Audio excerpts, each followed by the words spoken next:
Assalamualaikum warahmatullahi wabarakatuh. Sobat Ahzul rahimakumullah. Abu Nawas pada suatu hari ikut berburu beruang di hutan bersama Baginda Raja. Dia tidak bisa mengelak titah Baginda Raja, meskipun harus diakui bahwa dia sangat takut pada binatang-binatang buas. Baginda Raja dan pengawalnya sudah memprediksi bahwa hari-hari berburu akan dilalui dengan guyuran hujan deras. Tidak mau pakaiannya basah kuyup, Baginda Raja dan para pengawalnya menunggangi kuda yang larinya cepat. Sedangkan Abu Nawas hanya dipasrahi kuda yang sangat lambat.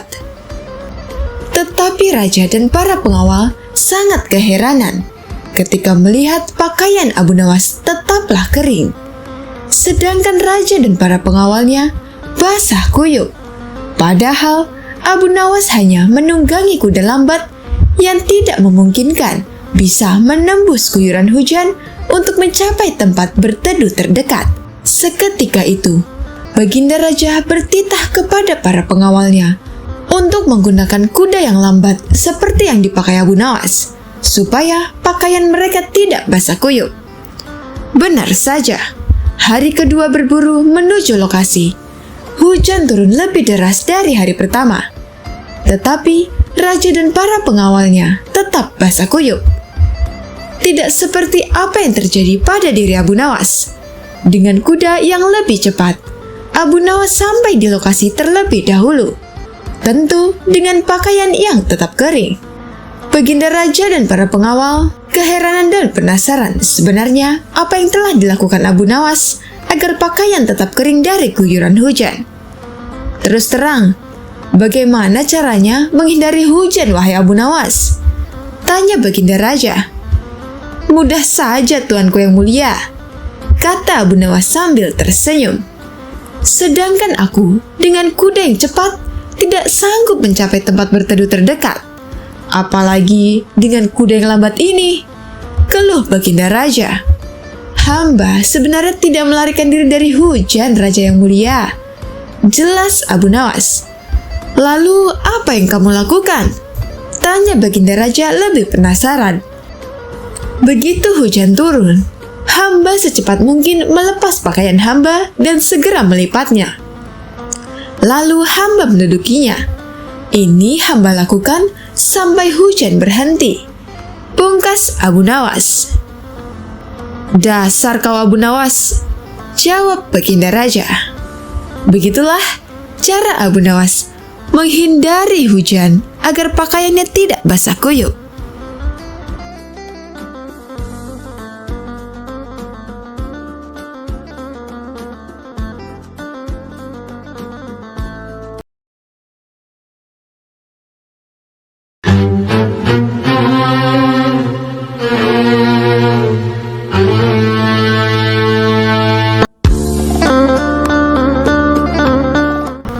Sobat Ahzul rahimakumullah. Abu Nawas mendadak didatangi beberapa utusan istana. Baginda menginginkan sosok humoris nan cerdas itu segera hadir di istana. Mereka mau menanyakan, kenapa Abu Nawas menolak perintah Baginda Raja ketika hendak diberi jabatan sebagai qadhi atau hakim istana. Hai Abu Nawas, kau dipanggil Baginda Raja untuk menghadap ke istana, ucap wazir utusan Baginda Raja. Buat apa Baginda Raja memanggilku? Aku tidak ada keperluan dengannya, jawab Abu Nawas dengan nada santai. Hai Abu Nawas, kau tidak boleh berkata seperti itu kepada rajamu, tegas wazir. Hai wazir, kau jangan banyak cakap. Cepat ambil ini kudaku dan mandikan di sungai supaya bersih dan segar, kata Abu Nawas sambil menyodorkan sebatang pohon pisang yang dijadikan kuda-kudaan. Abu Nawas berkelakuan seperti itu agar dianggap tidak waras, sehingga Baginda Raja tidak lagi memaksanya menjadi qadhi. Wazir hanya geleng-geleng kepala melihat kelakuan Abu Nawas. Abu Nawas, kau mau apa tidak menghadap Baginda Raja? Tanya wazir. Katakan kepada rajamu, aku sudah tahu maka aku tidak mau, kata Abu Nawas. Wazir kembali bertanya dengan rasa penasaran. Apa maksudnya Abu Nawas? Sudah, pergi sana. Bilang saja begitu kepada rajamu, ucap Abu Nawas sembari menyaruk debu dan dilempar ke arah wazir beserta teman-temannya. Wazir segera menyingkir dari halaman rumah Abu Nawas. Mereka laporkan keadaan Abu Nawas yang seperti tidak waras itu kepada Baginda Raja. Tapi dengan geram Baginda Raja berkata, "Kalian semua bodoh. Hanya menghadapkan Abu Nawas kemari saja, kalian tidak becus. Cepat pergi sana. Kalian pergi ke rumah Abu Nawas lagi. Bawa dia kemari dengan sukarela ataupun terpaksa."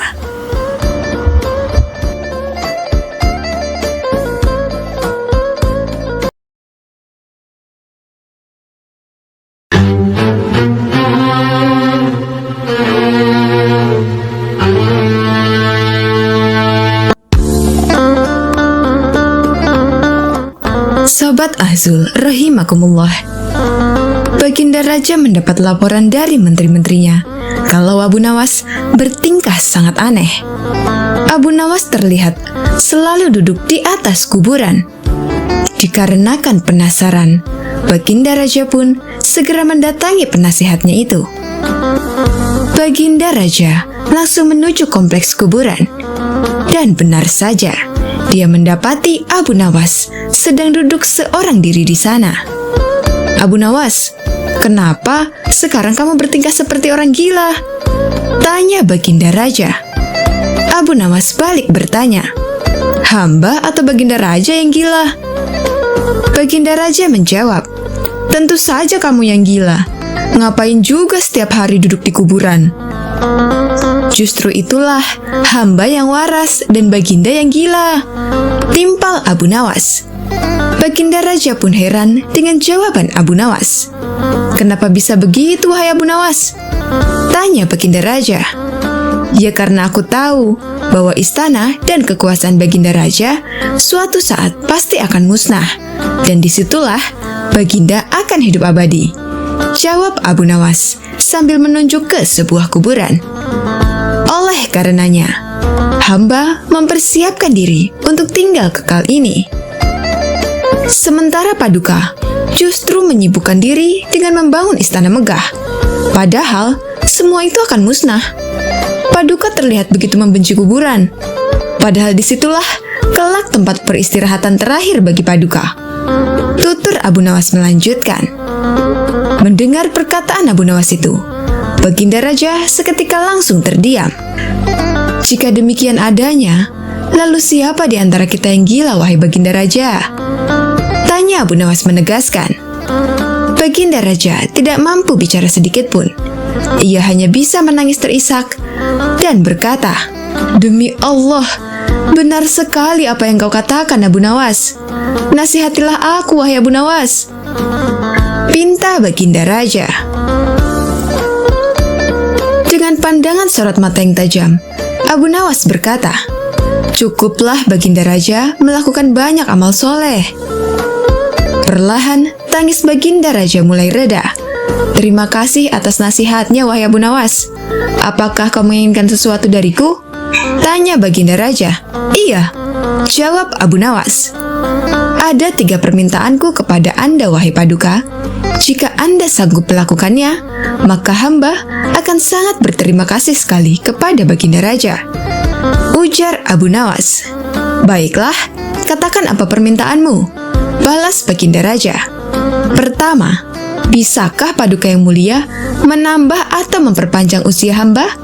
tanya Abu Nawas. "Tentu saja aku tidak mungkin mampu melakukannya," jawab Baginda Raja.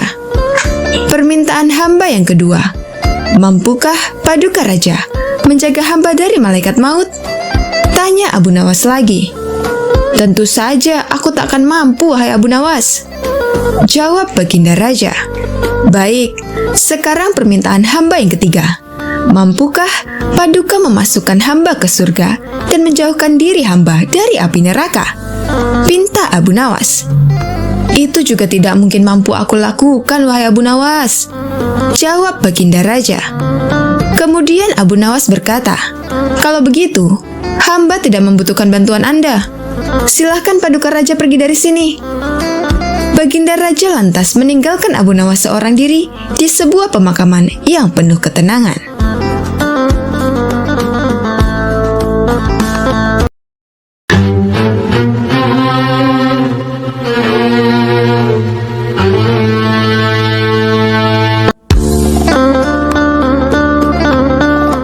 Sobat Azul rahimakumullah, Abu Nawas mendengar Raja Pengisnan kejam bernama Timur Leng menjajah seluruh negeri Asia Tengah.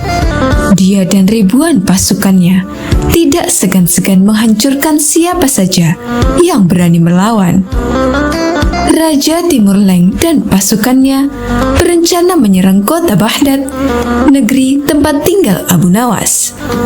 Hal ini membuat semua warga sangat ketakutan, termasuk Abu Nawas sendiri, sebab Raja Timur Leng dan pasukannya terkenal sadis serta kejam.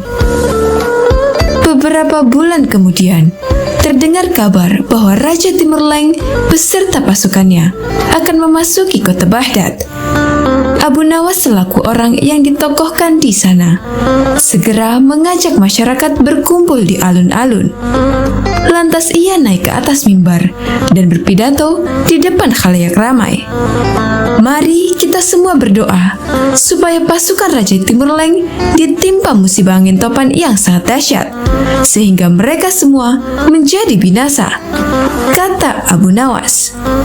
Semua warga yang kala itu berkumpul di alun-alun serempak menjawab amin dengan lantang. Tiba-tiba seorang pria berdiri dan bertanya kepada Abu Nawas, apakah engkau pernah melihat tentara Raja Timur Leng? Belum pernah, dan aku juga belum pernah melihatmu sebelumnya.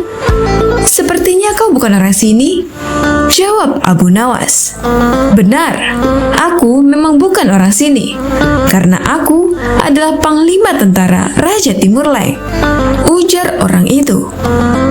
Sontak Abu Nawas sangat terkejut, begitu pula dengan penduduk kota.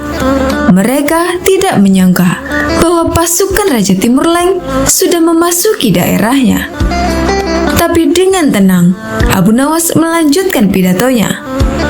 Mari kita berdoa sekali lagi, kali ini untuk jenazah kita. Mendengar hal itu, membuat panglima tentara Raja Timur Leng menjadi heran. Kenapa berdoa untuk jenazahmu sendiri? Dasar bodoh, orang mati itu didoakan oleh orang yang hidup, ujar sang tentara Raja Timur Leng. Tuan benar, tapi bukankah kami semua akan mati diserang pasukan Tuan? Sedangkan kami tidak tahu apakah akan ada di antara kami yang hidup untuk mendoakan jenazah kami. Jadi, selagi kami masih hidup, kami berdoa untuk jenazah kami nanti, balas Abu Nawas. Panglima tentara Raja Timur Leng tertawa terpinggal-pinggal mendengar kelucuan Abu Nawas. Dia mengatakan bahwa dirinya dan pasukannya tidak akan menyerang negeri Abu Nawas. Justru sebaliknya, akan memberikan hadiah seekor gajah. Para penduduk pun lega mendengarnya. Mereka berterima kasih kepada Abu Nawas karena telah menyelamatkan. Namun permasalahan lain muncul. Kehadiran gajah tersebut membuat penduduk desa resah, sebab memakan banyak hasil panen warga. Penduduk negeri pun mengadukan ini kepada Abu Nawas. Bagaimana ini Abu Nawas? Apa yang harus kita lakukan? Kita tidak mungkin membunuh atau menjual gajah itu. Bisa-bisa Panglima tentara Raja Timur Leng akan murka, tutur salah seorang warga. Mereka semua menyalahkan Abu Nawas dan menuntut agar mengembalikan hadiah itu. Aku setuju dengan usulan kalian, tapi dengan satu syarat. Kalian semua harus menemaniku saat menghadap sang panglima, ujar Abu Nawas. Para desa pun sepakat dengan keputusan Abu Nawas. Sesampainya di sana, ada ribuan pasukan yang sedang berkumpul dan terdapat ratusan tenda berdiri di tengah lapangan. Abu Nawas sempat dicegah oleh salah satu prajurit, tapi akhirnya diperbolehkan menghadap Panglima. Tanpa Abu Nawas sadari, ternyata penduduk desa yang menemaninya memilih kabur meninggalkannya. Mereka takut dibunuh bila sampai usulannya membuat Panglima menjadi marah dan murka. Lalu naasnya lagi, saat itu Panglima sedang dalam suasana hati yang buruk. "Mau apa datang kemari?" bentak Panglima. "Ini tentang gajah yang Tuan berikan," jawab Abu Nawas gemetaran. "Memangnya kenapa? Apakah hadiahku tidak berguna?" tanya Panglima. Abu Nawas menjadi ketakutan. Ia lalu menengok ke belakang dan ternyata penduduk telah meninggalkan dirinya. Dikarenakan merasa dibohongi, Abu Nawas pun menjadi jengkel. Ia lalu memikirkan jalan keluar, sekaligus balas dendam kepada penduduk negerinya. Kira-kira jawaban apa yang harus ia katakan supaya Panglima Tentara Raja Timur Leng tidak marah? Akhirnya, Abu Nawas pun menemukan ide yang cemerlang. "Begini Tuan, hamba perhatikan gajah pemberian Tuan terlihat sedih. Mungkin karena tidak ada pasangannya. Apakah Tuan punya gajah betina untuk dijadikan pasangannya?" ucap Abu Nawas. "Oh itu, baiklah, sekarang juga akan aku kirim gajah betinanya," jawab Panglima. Abu Nawas kemudian undur diri pamit pulang. Dia pun pulang dengan senang karena mendapat hadiah lagi seekor gajah. Kini dia menjadi punya 2 gajah.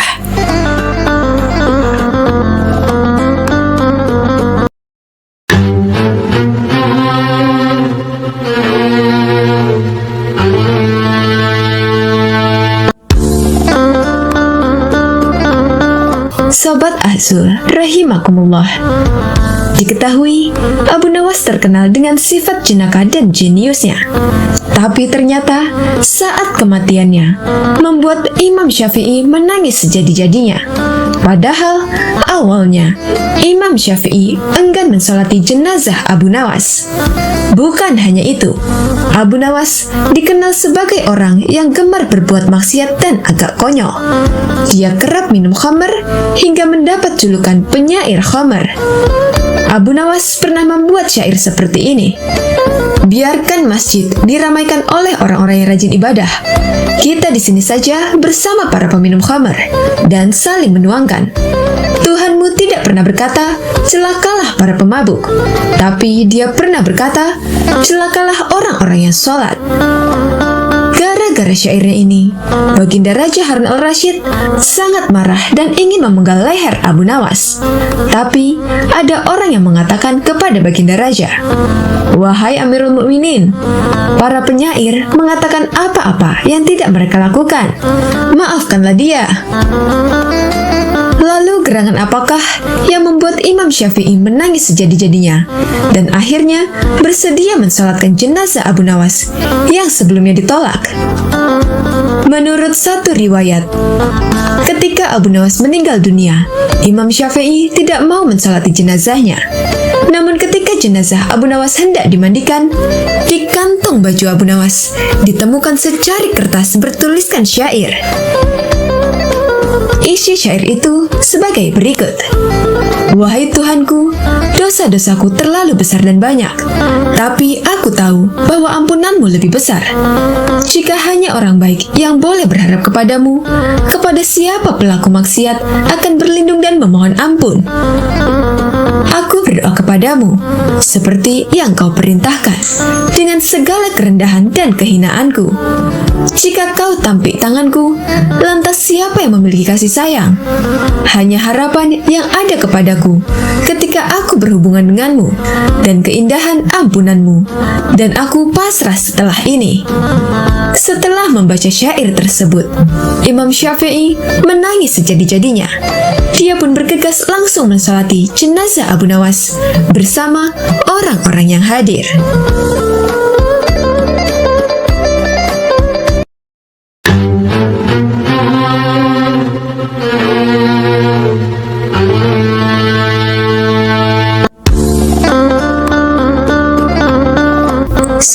Nazul rahimakumullah.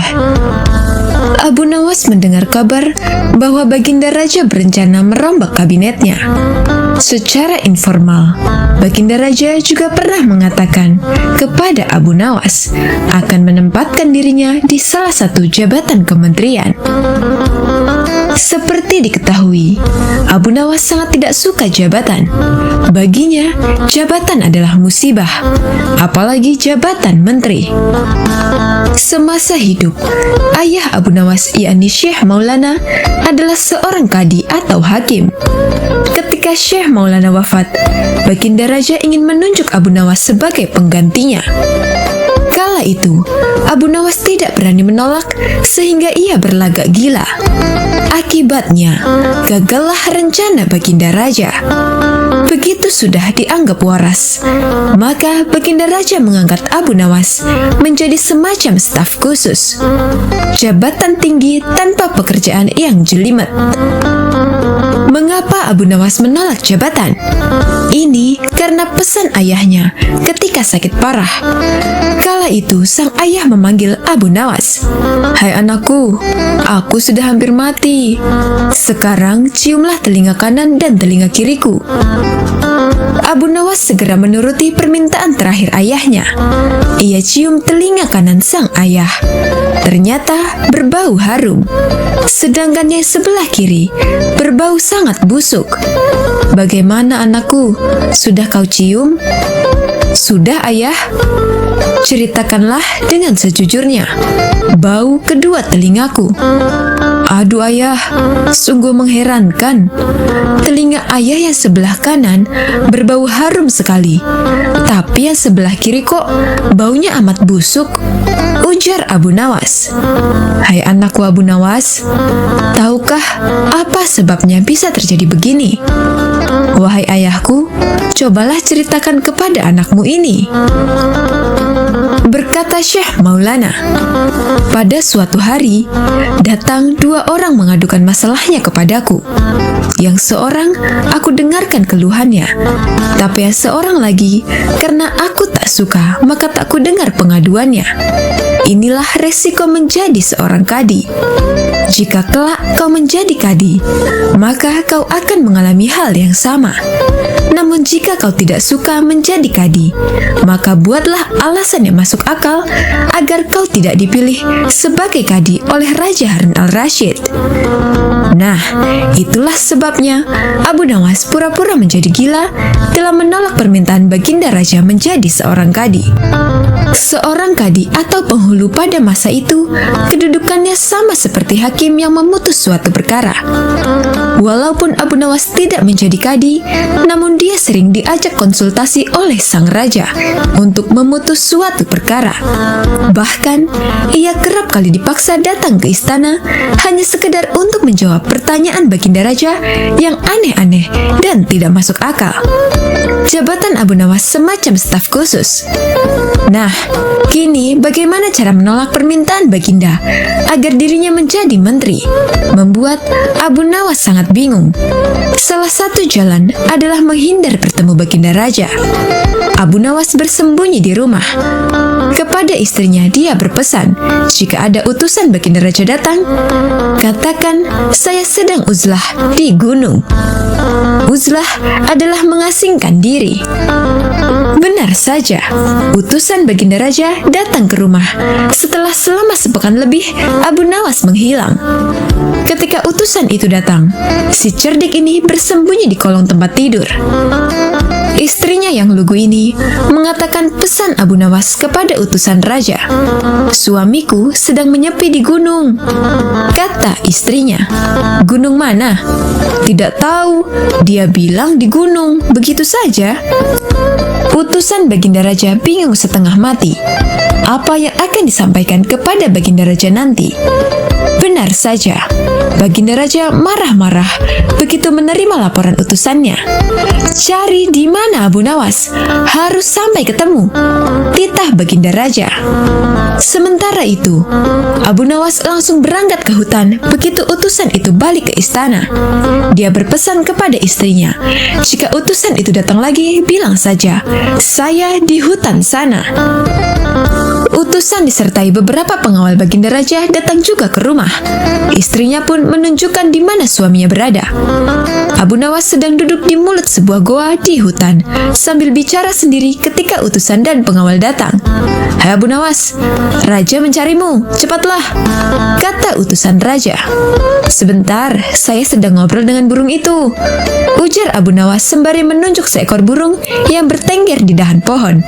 "Ah, kau gila ya?" Abu Nawas menunjukkan wajah serius. "Saya sedang bicara dengan burung. Diamlah. Ini menyangkut masa depan Baginda Raja," ujar Abu Nawas meyakinkan. Utusan Raja terheran-heran. Mau tak mau, mereka pun sabar menanti sembari menyaksikan tingkah Abu Nawas yang aneh itu. Tak lama kemudian, Abu Nawas ngeloyor menaiki keledainya. Utusan dan pengawal Raja mengawalnya sampai istana. Begitu sampai di istana, Abu Nawas duduk di tempat biasa, sedangkan utusan menemui Baginda Raja di ruang lain. Sang utusan bercerita bahwa Abu Nawas setengah gila. "Hamba lihat Abu Nawas bicara dengan burung Baginda Raja," ujar utusan berkisah. Baginda Raja penasaran juga. "Kemana saja kamu?" tanya Baginda Raja begitu melihat Abu Nawas berada di depannya. "Mohon ampun Baginda Raja, hamba sedang menjalankan mimpi hamba untuk uzlah ke hutan," jawab Abu Nawas. "Mimpi apa?" "Mimpi bertemu ayah hamba.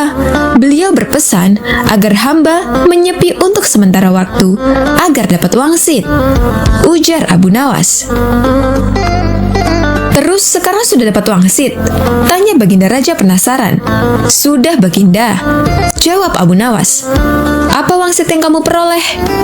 "Mohon ampun Baginda, ini tentang Baginda." "Hah? Tentang saya? Tentang apa itu?" desak Baginda.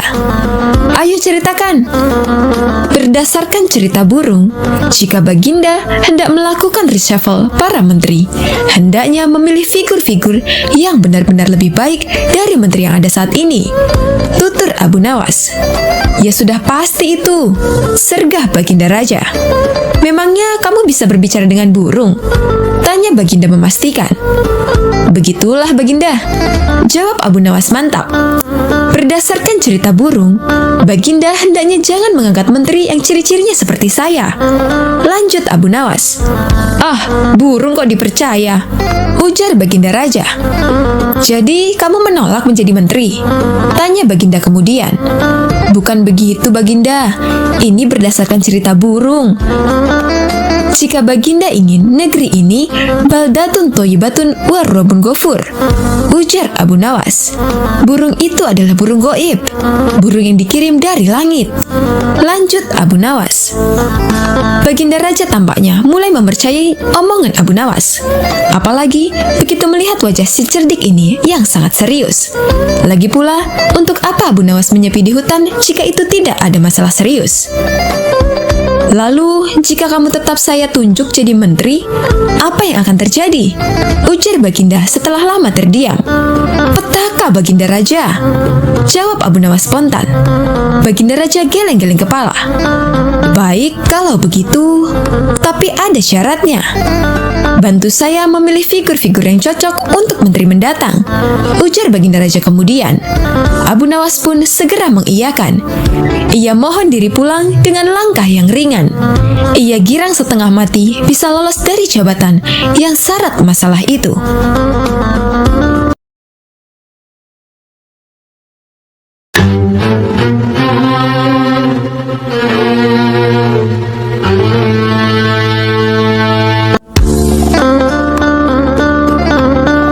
Sobat Azul rahimakumullah, Abu Nawas dikenal sebagai sosok yang cerdas dan cerdik. Kepribadiannya itu pun tersebar ke seluruh wilayah Baghdad, sehingga santri atau muridnya pun kian bertambah. Sayangnya, tidak semua santri sepaham dengan Abu Nawas.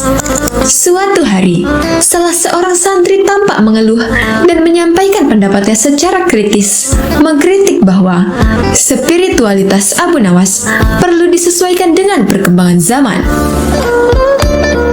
Menanggapi kritikan santrinya itu, Abu Nawas hanya tertawa. Santri yang lainnya pun ikut tertawa kencang melihat tingkah lucu gurunya tersebut. Kemudian Abu Nawas tampak terdiam. Seketika suasana menjadi hening. Abu Nawas menarik napas dalam-dalam, kemudian dengan hati-hati, dia menceritakan kisah seorang pelajar yang bertanya kepada penjual buku. "Tuan, tidak adakah buku anatomi yang lebih baru?" ucap Abu Nawas, menirukan pertanyaan pelajar tersebut kepada penjual buku. "Buku-buku yang ada di sini sudah berumur 10 tahun atau lebih," protes pelajar itu. "Dengarlah nak, tidak ada penambahan tulang apapun dalam tubuh manusia selama 10 tahun terakhir ini. Demikian pula halnya, tidak ada penambahan apapun dalam kodrat manusia selama 10.000 tahun terakhir ini," ujar penjual buku menjawab pertanyaan pelajar itu. Mendengar cerita Abu Nawas, semua santri tampak terdiam. Suasana pun masih tetap hening. Kemudian hal lainnya membuat santri Abu Nawas protes, karena seringnya sang guru membuat lelucon. Setiap kali mengajar, hampir selalu ada gelak tawa dalam setiap ia bicara. Hal itu rupanya juga mengganggu sebagian santri yang sangat ingin serius tentang spiritualitas dan diri mereka. "Guru ini seperti badut," ujar seorang santri lainnya. "Oh tidak, kamu salah tangkap. Seorang badut membuat kamu menertawainya. Seorang guru membuat kamu menertawai diri kamu sendiri," sanggah santri lainnya. Abu Nawas mendengar dialog antara santrinya dengan tersenyum. Abu Nawas tidak terganggu sama sekali dengan santrinya itu. Apakah sesuatu menjadi sungguh-sungguh benar jika tidak seorang pun menertawakannya? Pungkas Abu Nawas.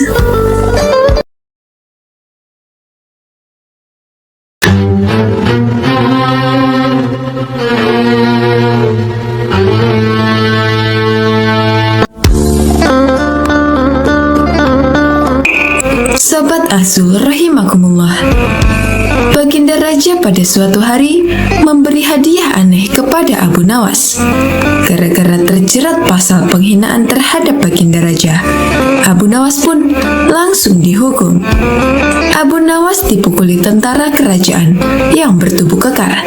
Setelah itu, Abu Nawas diusir keluar istana. Saat sampai di pintu gerbang kota, dia dicegat oleh penjaga istana yang licik. "Hai Abu Nawas, tempo hari ketika kau hendak masuk ke kota ini, kita telah mengadakan perjanjian. Masa kau lupa pada janjimu itu?" ucap si penjaga pintu gerbang. Dengan perasaan karut-marut, Abu Nawas hanya diam membisu. Dia khawatir emosinya meledak jika langsung menanggapi si penjaga pintu gerbang itu. "Kok kau diam saja? Kita sepakat jika kau diberi hadiah oleh raja, maka hadiah itu dibagi dua. Engkau satu bagian, aku satu bagian. Nah, sekarang mana bagianku itu?" tanya si penjaga. "Hai penjaga pintu gerbang, apakah kau benar-benar menginginkan hadiah raja yang diberikan kepadaku tadi?" ujar Abu Nawas balik bertanya. Penjaga pintu gerbang itu menjawab, "Iya tentu, itu kan sudah perjanjian kita." "Baik, akan aku berikan semuanya, bukan hanya satu bagian," kata Abu Nawas. "Wah, ternyata kau baik hati Abu Nawas. Memang harusnya begitu. Kau kan sudah sering menerima hadiah dari raja," ucap si penjaga. Tanpa banyak omong lagi, Abu Nawas memukuli si penjaga pintu gerbang berkali-kali. Pasalnya, itulah hadiah yang baru saja didapat oleh Abu Nawas dari Baginda Raja. Sang penjaga gerbang pun berteriak kesakitan dan memohon ampun kepada Abu Nawas untuk segera menghentikan pukulannya.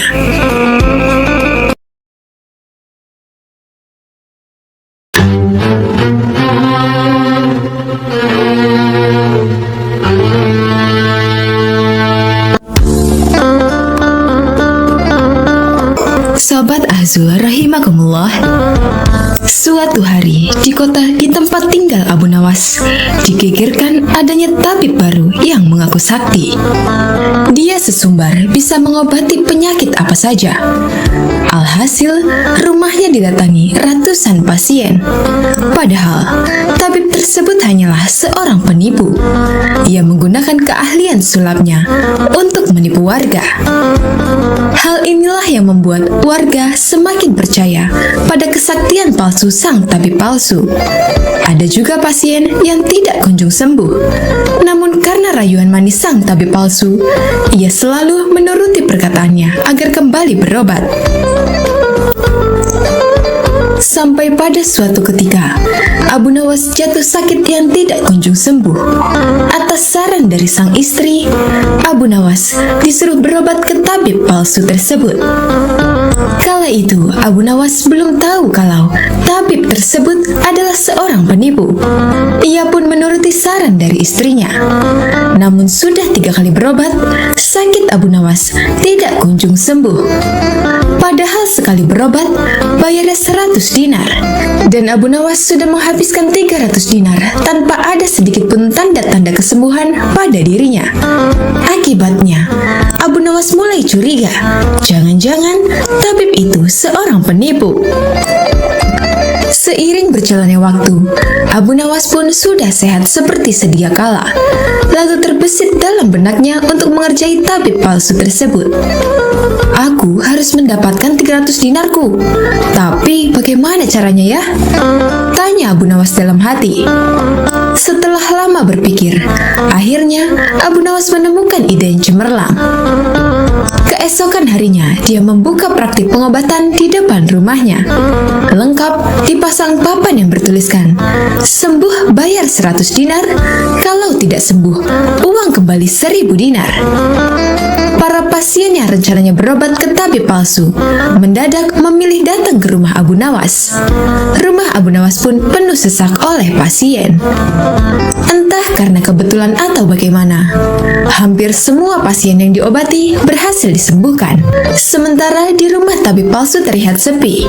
Tidak ada seorang pasien pun yang datang. Hari ini kenapa sepi sekali ya? Tanya sang tabib dalam hati.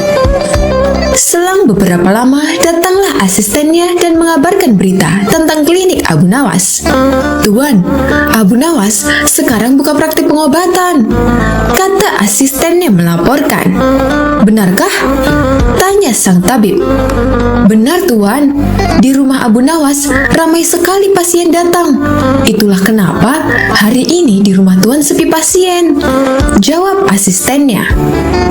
Mendengar kabar itu, sang tabib tertawa mengejek. Memangnya Abu Nawas sakti? Menyembuhkan dirinya saja tidak bisa, balas sang tabib dengan terus tertawa. Bukan masalah sakti atau tidaknya tuan, tapi di depan rumah Abu Nawas terpajang papan yang bertuliskan sembuh bayar 100 dinar, kalau tidak sembuh uang kembali 1000 dinar, ujar sang asisten. Oh, pantas aku hari ini sepi pasien. Tapi apa memang benar begitu? Tanya sang tabib penasaran. Saya lihat sendiri tuan, tapi anehnya pasien yang berobat ke Abu Nawas hampir semuanya sembuh dari penyakitnya, jawab sang asisten. Mendengar penuturan asistennya, muncul sifat asli tabib palsu. Ia berencana menipu Abu Nawas. Beberapa hari ke depan, untuk sementara kita tutup dulu. Biarlah Abu Nawas yang membuka praktik pengobatan, ucap sang tabib kepada asistennya. Memangnya kenapa tuan? Tanya asistennya penasaran. Aku punya rencana untuk menipu Abu Nawas. Aku pasti akan mendapatkan 1000 dinar, jawab tabib palsu itu. Tapi bagaimana caranya? Tanya sang asisten bertambah penasaran. Begini, aku akan berobat ke tempat Abu Nawas. Aku akan berpura-pura sakit pada indera perasa lidahku. Kalau ditanya sembuh atau tidak, tentu saja aku akan menyatakan tidak. Karena yang tahu sembuh atau tidaknya kan hanya aku, papar sang tabib palsu. Dengan begitu, aku bisa dapat dengan mudah mendapat 1000 dinar, kata sang tabib menjelaskan. Singkat cerita, datanglah tabib palsu itu ke rumah Abu Nawas. "Hai Abu Nawas, aku ingin berobat kepadamu," kata sang tabib. "Bukankah kau seorang tabib? Kenapa malah berobat kemari?" tanya Abu Nawas. "Iya benar, tapi di tempatku tidak ada obatnya. Makanya aku datang ke sini," jawab sang tabib. "Memangnya kamu sakit apa?" tanya Abu Nawas lagi. "Begini Abu Nawas, entah kenapa lidahku mati rasa. Aku tidak bisa merasakan apa-apa," kata sang tabib berpura-pura mengeluh. Tapi Abu Nawas menangkap firasat kurang baik. Ia yakin kalau tabib palsu itu hendak menipunya. "Aku tidak akan tertipu untuk yang kedua kalinya. Justru kedatanganmu sudah aku tunggu-tunggu," ucap Abu Nawas dalam hatinya. Lalu Abu Nawas menyuruh sang tabib untuk menunggunya di ruang pengobatan. Abu Nawas segera memeras buah jeruk yang sangat asam dan menuangnya ke dalam gelas. Lalu gelas tersebut diberikan kepada sang tabib. "Ini obatnya sudah jadi, minumlah," ucap Abu Nawas. Ketika sang tabib meminumnya, mukanya mendadak berkerut menahan rasa kecut. "Kamu menipuku ya? Ini bukan obat, tapi air jeruk yang sangat kecut," kata tabib itu emosi. "Alhamdulillah, berarti lidahmu sudah tidak mati rasa lagi.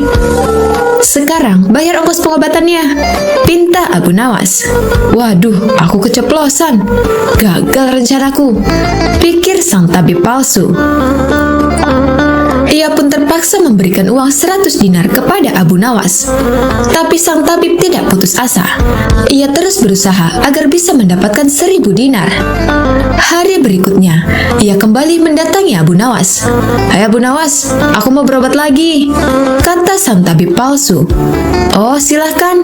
Apa lidahmu masih mati rasa?" tanya Abu Nawas meledek. "Bukan, kali ini penyakitnya berbeda," jawab sang tabib. "Luar biasa, ternyata kamu punya banyak stok penyakit ya. Kali ini apa penyakitnya?" tanya Abu Nawas lagi. "Aku hilang ingatan Abu Nawas," jawab tabib palsu itu. "Apakah kamu kesandung kasus korupsi, makanya hilang ingatan?" tanya Abu Nawas. "Enak saja, memangnya aku pejabat?" jawab tabib dengan nada protes. "Baiklah, kamu tunggu di sini sebentar. Aku akan mengambilkan obatnya," ucap Abu Nawas. Tidak berapa lama kemudian, Abu Nawas kembali menemui sang tabib palsu. "Ini obatnya, silakan diminum," kata Abu Nawas sambil memberikan gelasnya. "Aku tidak mau meminumnya Abu Nawas," ujar sang tabib. "Loh, memangnya kenapa? Katanya pingin sembuh," ucap Abu Nawas. "Ini kan perasan air jeruk seperti kemarin. Aku tidak mau," kata sang tabib menolak. "Alhamdulillah, tanpa meminumnya pun kamu sudah sembuh. Sini bayar 100 dinar," pinta Abu Nawas lagi. "Sudah sembuh?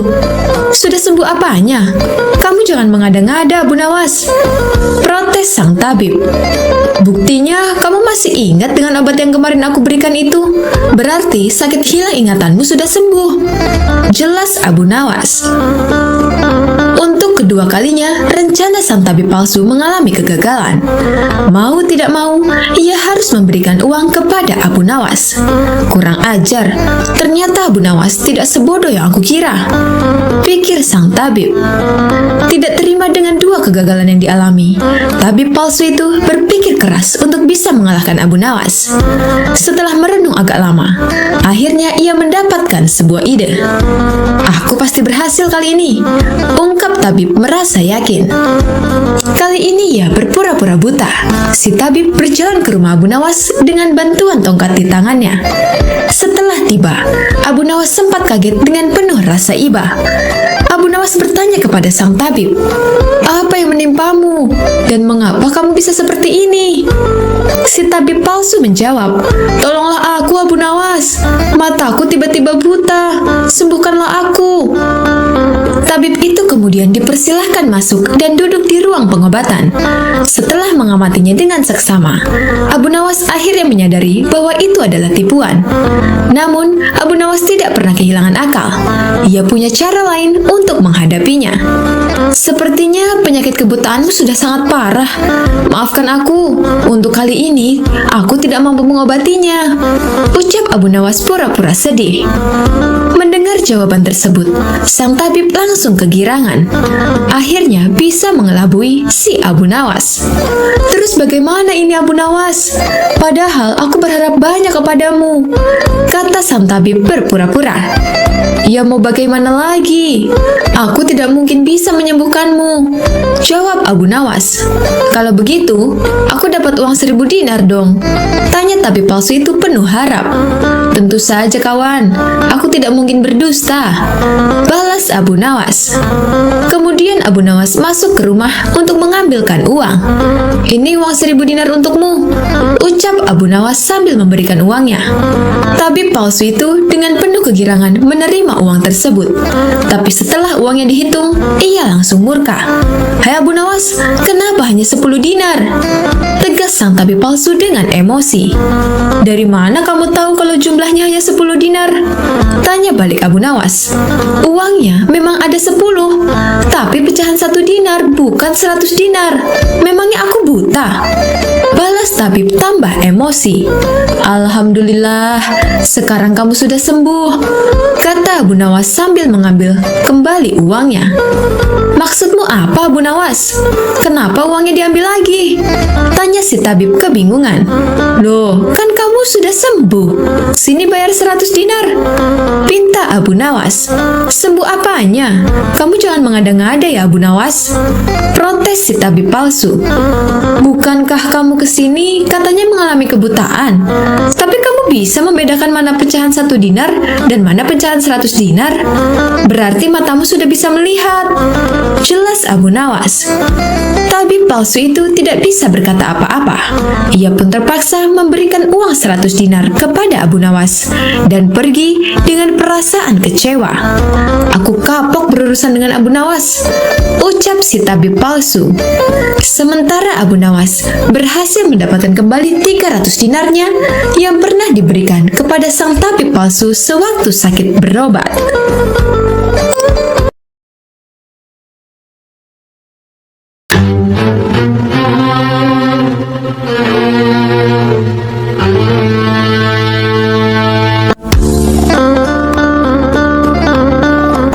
Sobat Azul rahimakumullah, Abu Nawas pada suatu hari pergi keluar kota. Ia hendak menemui sahabatnya di negeri seberang. Kedatangan Abu Nawas pun disambut hangat oleh sang sahabat. Wahai sahabatku, bagaimana kabarmu? Tanya Abu Nawas. Alhamdulillah, aku sehat walafiat. Mari silakan masuk Abu Nawas, sambut kawannya. Setelah lama berbincang-bincang, kemudian sahabatnya ini mengajak Abu Nawas jalan-jalan. Ayolah kita jalan-jalan, aku juga ingin mencari udara segar, kata Abu Nawas. Mereka berdua lantas jalan-jalan menyusuri kota tersebut. Di kota ini sekarang ramai Abu Nawas, tidak seperti dulu waktu kamu kesini, ujar sang sahabat. Kamu benar, banyak sekali perubahannya.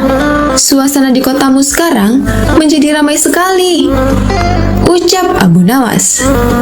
Akhirnya sampailah mereka di sebuah pasar burung. Di sana, Abu Nawas melihat ada seekor burung dijual dengan harga yang cukup mahal. Dalam hati ia berkata, beruntung sekali penjualnya. Burung sekecil itu bisa laku dengan harga yang mahal. Guna memastikannya, Abu Nawas lalu mendatangi si pembeli. Hai kawan, berapa harganya? Tanya dia. Saya membelinya 100 dinar, jawab orang tersebut. Kau beli 100 dinar untuk burung sekecil itu? Apa tidak menyesal?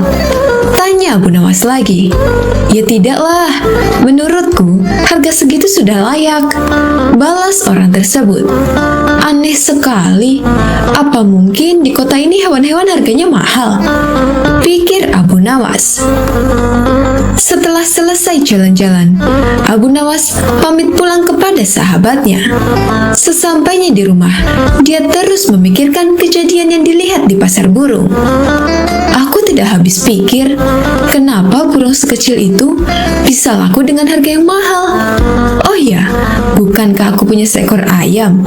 Kalau aku jual di sana, pasti harganya akan mahal, karena ayamku tubuhnya lebih besar dan lebih banyak dagingnya.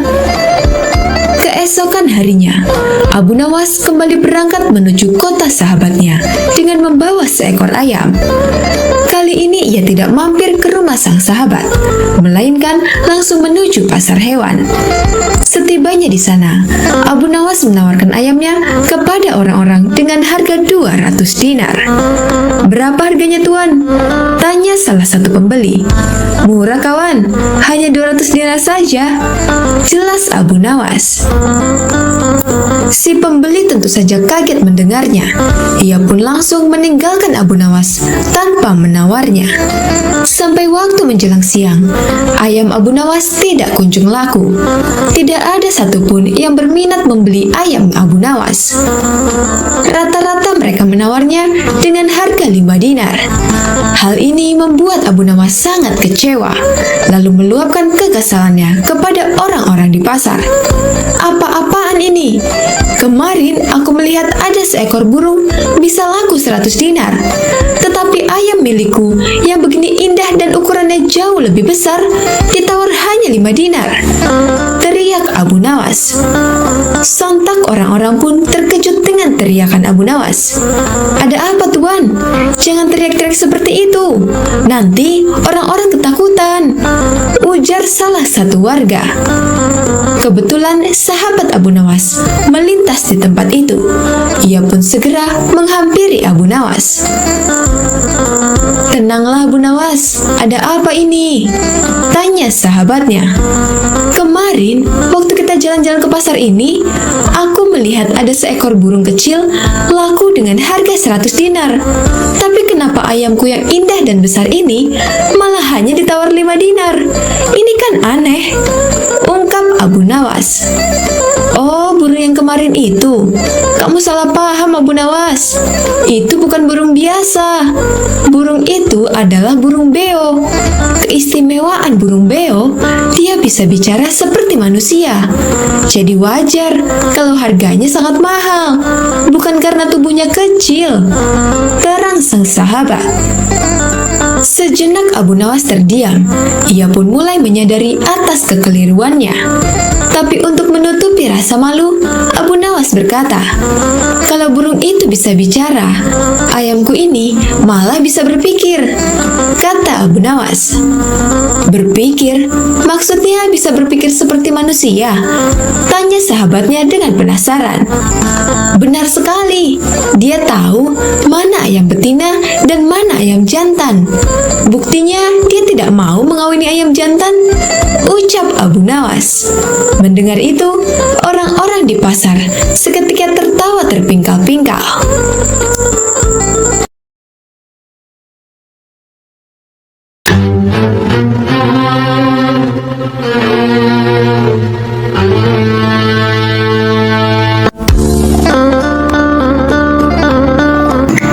Sobat Azul rahimakumullah, Abu Nawas terlihat sangat sedih setelah kehilangan burung kesayangannya. Dia lalu berinisiatif membeli burung baru dan pergilah ke pasar burung di pusat kota. Setelah tiba di pasar, Abu Nawas langsung mendatangi salah satu toko yang menjual bermacam-macam burung. "Anda mencari burung jenis apa, Tuan?" tanya si penjual. "Aku mau lihat-lihat dulu. Nanti kalau sekiranya ada yang cocok, baru akan kubeli," jawab Abu Nawas. Lalu tanpa sengaja, Abu Nawas melihat ada burung yang sangat indah. Bulunya warna-warni dan kemilau. "Burung apa ini? Aku mau melihatnya," tanya Abu Nawas. "Oh, ini burung dari India, Tuan. Apakah Tuan berminat?" jawab si penjual. "Ya, aku tertarik. Tapi apa burung ini bisa berkicau?" tanya Abu Nawas lagi. "Waduh, sayang sekali, Tuan. Burung ini tidak bisa berkicau. Tapi burung ini bisa bicara seperti manusia. Bahkan dia bisa diajak bicara. Dan satu lagi, Tuan. Burung ini sangat cerdik." jelas si penjual. "Benarkah?" tanya Abu Nawas penasaran. Untuk membuktikannya, Abu Nawas lalu coba mengajaknya bicara. Benar saja, burung itu bisa diajak berbicara layaknya manusia. "Baiklah, aku beli burung ini," kata Abu Nawas. Setelah transaksi pembayaran selesai, Abu Nawas langsung membawa pulang burung itu. Setibanya di rumah, ia menaruh burungnya dalam sebuah sangkar yang indah. Suatu ketika, saat Abu Nawas sedang asyik bercengkerama dengan si burung, datanglah beberapa pengawal istana ke rumahnya. "Tuan Abu Nawas, Anda diperintah Baginda Raja untuk menghadapnya sekarang," kata salah satu pengawal. "Oh, baiklah, aku akan segera ke sana. Kalian pergilah dulu, nanti aku menyusul," balas Abu Nawas. Singkat cerita, Abu Nawas pun datang ke istana menghadap Baginda Raja.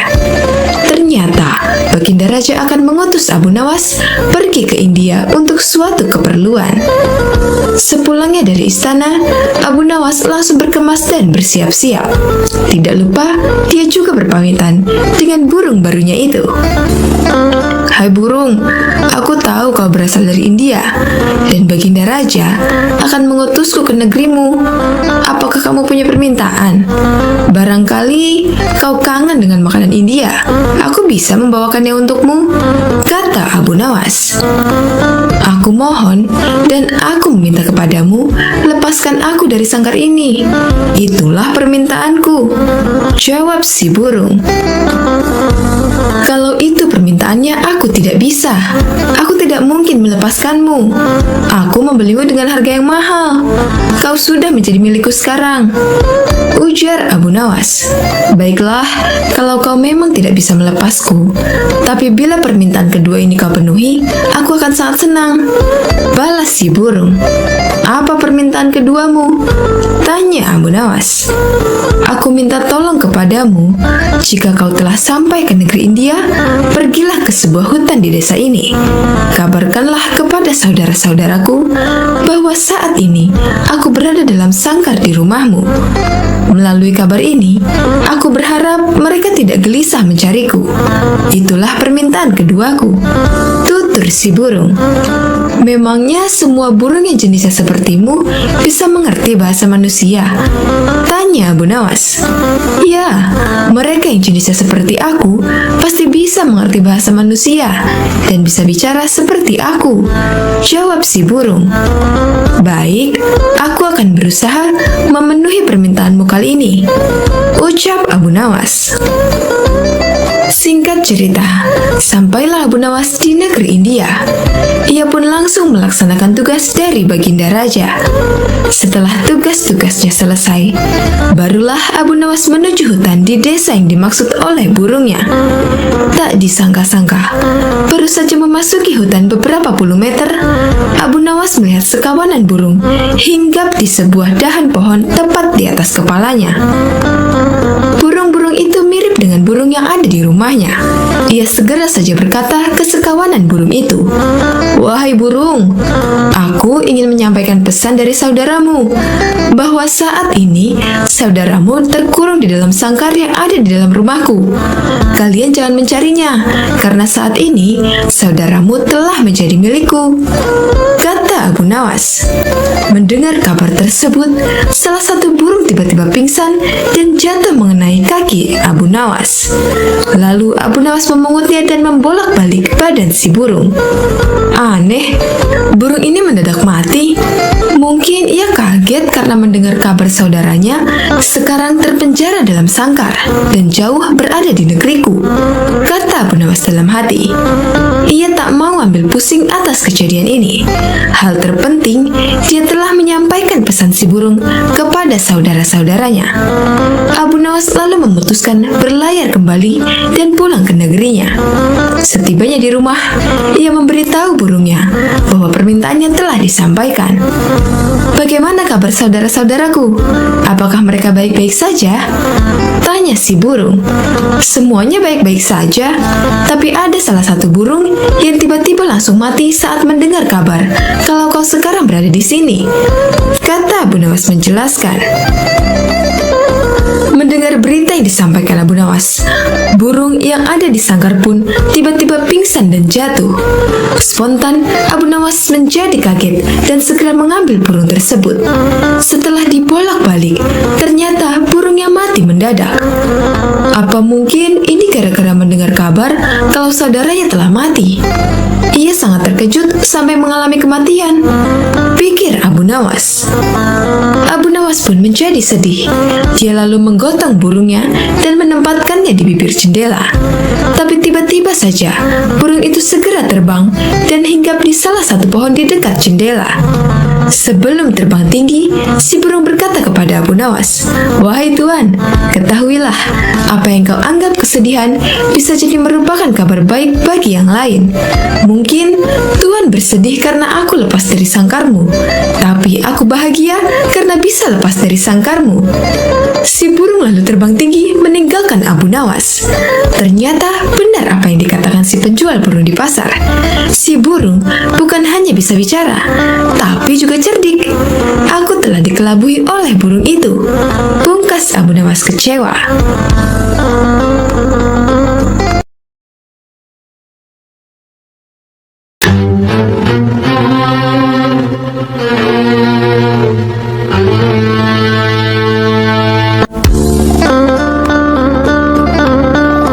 Sobat Azul rahimakumullah, Abu Nawas memang selalu bikin takjub banyak orang berkat kecerdasannya.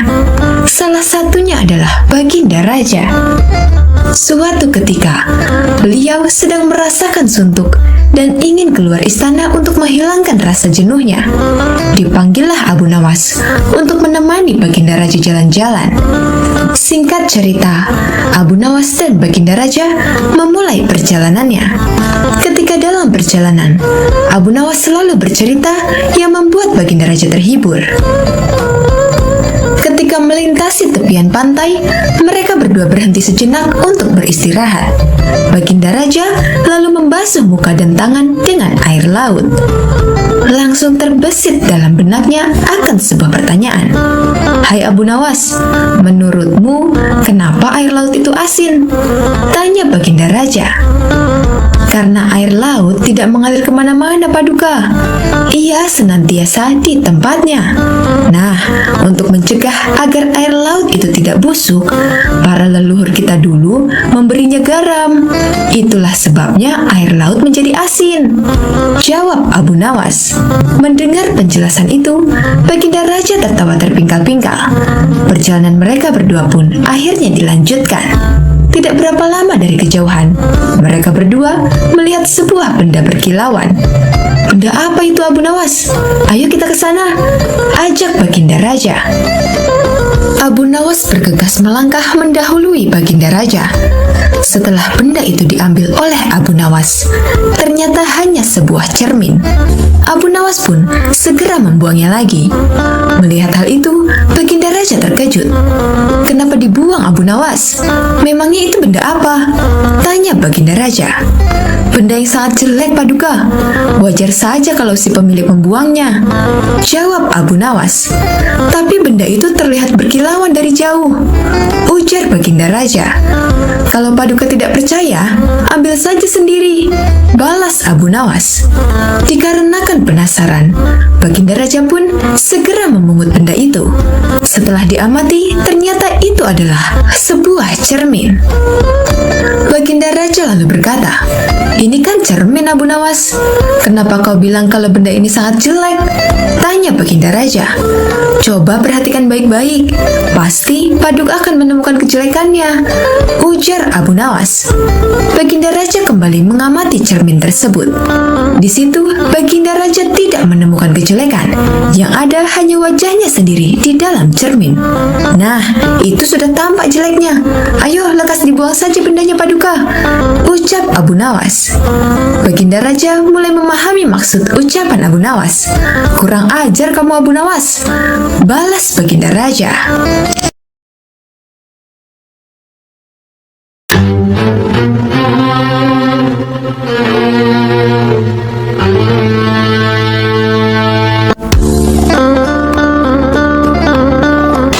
Abu Nawas pada suatu hari berada di istana. Ini setelah Baginda Raja mengundang beberapa ulama untuk berkumpul di sana. Tentu saja termasuk Abu Nawas. Baginda Raja mengundang Abu Nawas dan para ulama untuk membahas berbagai hukum Islam. Dengan begitu, beliau tetap bisa menimba ilmu tanpa harus meninggalkan istananya. Ulama fikih menyampaikan keilmuannya seputar hal haram dalam hukum agama Islam. Ulama tauhid menyampaikan keilmuannya seputar keesaan Allah Subhanahu wa taala beserta kekuasaannya yang meliputi alam semesta. Begitu juga dengan ulama lainnya. Setelah masing-masing ulama menyampaikan ilmu sesuai bidangnya, tibalah giliran Abu Nawas. Dikarenakan bingung harus menyampaikan apa, Abu Nawas pun berkata, "Ampun Paduka yang mulia, apa yang ingin Paduka dengar dari hamba? Hamba rasa para ulama ini sudah menyampaikan semuanya." "Kalau menurutmu demikian, baiklah, berarti sekarang waktunya tanya jawab," ucap Baginda Raja. "Abu Nawas, apa yang kau ketahui mengenai rezeki?" tanya Baginda Raja. "Kita semua pasti meyakini bahwa rezeki datangnya dari Allah Subhanahu wa taala, sebagaimana dalam firman-Nya, 'Tidak ada suatu binatang melata pun di bumi, melainkan Allah lah yang memberi rezekinya,' jelas Abu Nawas. Rezeki itu bisa datang dari mana saja, Paduka. Kita sebagai manusia cukup bertawakal dengan benar. Niscaya rezeki akan datang kepada kita. Lakukan yang menjadi bagianmu. Selanjutnya, biarkan Allah mengurus yang lainnya." Ini berdasarkan hadis Nabi yang berbunyi, "Andai kalian bertawakal kepada Allah sebenar-benar tawakal, niscaya Allah akan berikan rezeki kepada kalian sebagaimana Dia memberikan rezeki kepada burung yang pergi dalam keadaan lapar lalu pulang dalam keadaan kenyang," papar Abu Nawas. Ternyata pandangan Abu Nawas mengenai rezeki tidak sama dengan para ulama yang hadir. "Wahai Abu Nawas, seandainya seekor burung tidak keluar dari sangkarnya, bagaimana mungkin ia akan mendapat rezeki?" tanya salah satu ulama. "Untuk mendapatkan rezeki dibutuhkan usaha dan kerja keras, Abu Nawas. Rezeki itu tidak datang sendiri, melainkan harus dicari dan didapatkan melalui sebuah usaha," timpal ulama yang lain. Tapi Abu Nawas bersikukuh dengan pendapatnya, sehingga terjadilah sedikit perdebatan di antara mereka. Tidak ingin dapat berkepanjangan, Abu Nawas selalu berkata, "Begini saja, besok kita berkumpul lagi di sini dan buktikan pendapat kalian di hadapan Paduka Raja." Para ulama ini pun sepakat dengan tawaran Abu Nawas. Abu Nawas dan para ulama kemudian pamit kepada Baginda Raja untuk meninggalkan istana. Setelah berpamitan kepada Baginda Raja, Abu Nawas pun segera pulang ke rumahnya, sebab ia harus mengajar murid-muridnya. Sementara para ulama terlihat sibuk mencari cara untuk membuktikan pendapat mereka. Sampai pada akhirnya, saat berjalan pulang menyusuri sebuah desa, para ulama melihat penduduk setempat sedang panen buah kurma. Kemudian terbesitlah niatan untuk membantu warga. Setelah selesai dengan pekerjaannya, para ulama ini mendapat imbalan beberapa ikat buah kurma dari warga setempat. Mereka senang bukan main.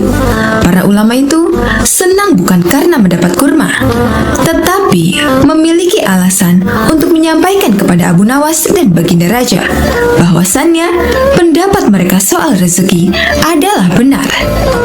Kita mendapatkan buah kurma karena berusaha dan bekerja, sedangkan Abu Nawas hanya diam di rumah. Mana mungkin dia mendapatkan kurma? Ini menunjukkan bahwa rezeki bisa didapatkan sudah benar. Besok kita bawa ini sebagai buktinya.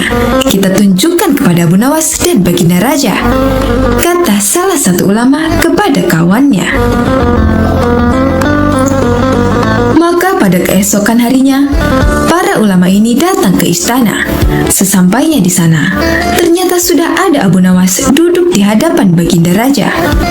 Melihat para ulama sudah datang, Baginda Raja segera menyambutnya.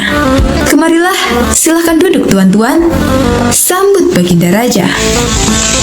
Mereka lalu duduk bersebelahan dengan Abu Nawas. Salah satu ulama kemudian berkata, "Ampun Paduka yang mulia, sesuai dengan janji kami membawa bukti atas pendapat kami. Kami rasa pendapat Abu Nawas kurang tepat. Justru pendapat kamilah yang lebih tepat." Mendengar hal itu, Baginda Raja pun bertanya, "Bukti apa yang kalian bawa?" Para ulama ini segera menunjukkan beberapa ikat buah kurma dan meletakkannya di hadapan Abu Nawas dan Baginda Raja. "Buah kurma ini kami dapat karena kemarin kami bekerja membantu warga panen kurma. Jadi, mengenai pendapat Abu Nawas yang mengatakan seseorang cukup bertawakal dengan benar, nanti rezeki akan datang sendiri, kami rasa pendapat tersebut kurang tepat, Paduka. Pendapat kamilah yang lebih tepat, karena rezeki itu harus dicari. Seandainya kami tidak bekerja membantu warga, kurma ini tentu tidak akan sampai di tangan kami. Sedangkan Abu Nawas kemarin hanya berdiam di dalam rumah. Apakah Abu Nawas mendapat kurma seperti kami? Tentu saja tidak, Paduka. Karena kemarin Abu Nawas tidak bekerja," kata ulama menjelaskan. "Yang kalian katakan itu benar sekali. Aku sependapat dengan kalian," sahut Baginda Raja. "Bagaimana denganmu Abu Nawas? Apakah kamu masih membantahnya?" tanya Baginda Raja. Mendengar itu, Abu Nawas hanya tersenyum seraya mengambil kurma dan mencicipinya. Kemudian ia pun berkata, "Kemarin aku memang hanya di rumah seharian, karena aku harus mengerjakan tugasku sebagai guru, yaitu mengajar murid-muridku. Hari ini saat kalian bercerita tentang kurma, tiba-tiba saja saya jadi kepingin. Alhamdulillah kalian datang bukan hanya membawa ceritanya, tapi juga buah kurmanya untukku. Bukankah ini juga bagian dari rezeki yang datang tanpa sebab? Seperti yang hamba ucapkan dahulu, Paduka. Cukup dengan tawakal yang benar kepada Allah. Niscaya Allah akan berikan rezeki. Lakukan yang menjadi tugasmu. Selanjutnya, biarkan Allah yang mengurus lainnya. Hamba melakukan tugas hamba sebagai guru. Lalu Allah mengirim kalian membawakan kurma untukku," ucap Abu Nawas tidak mau kalah. Mendengar penjelasan Abu Nawas, para ulama pun langsung tertawa satu sama lain. "Kamu memang cerdik Abu Nawas," puji Baginda Raja. Sementara para ulama ini, meskipun berbeda pendapat, tidak saling menyalahkan dan membenarkan pendapatnya sendiri. Begitulah indahnya Islam apabila saling menghormati perbedaan pendapat.